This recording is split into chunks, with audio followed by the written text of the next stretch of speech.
Been a range day of trade. Just when you thought that, we're going to make it to that 14K mark on the Nifty today, didn't quite happen, but not as disappointing.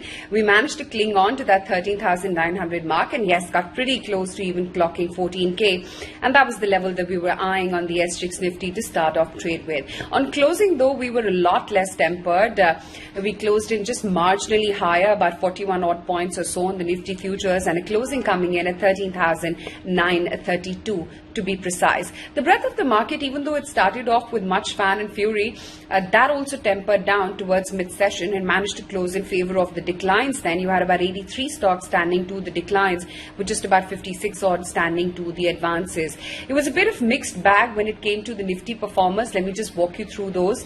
Nifty Bank, for instance, has seen a big breakout for the last 3 trading sessions, and today was no different. You had banks really come back to the fore. Indusind Bank managed a rally of almost 5.5% in the futures. Believe it or not, you also had Axis Bank giving it due company with a 2% notch up. ICICI Bank held out very smartly, about 2% higher there as well.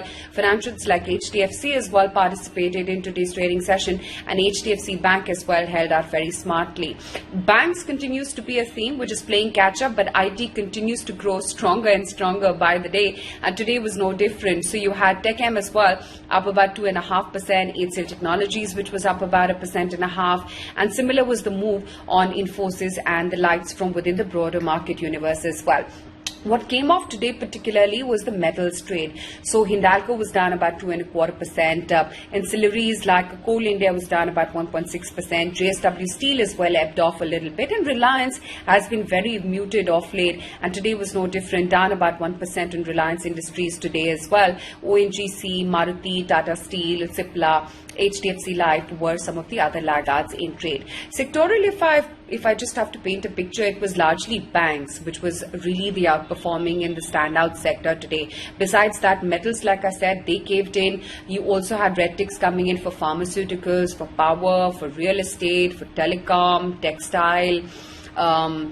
Technology, yes, was a winner, but that can't be said about automobiles. They also were a little bit tempered in trade today. Financials as well as the sector, they were the losers. From within the broader universe, must highlight what was happening on some of the gas stocks. Both IGL and MGL saw a big breakout in the charts today. IGL managed a good move of about almost 5% in the futures, and MGL was no different, about a 3% notch up coming in there as well.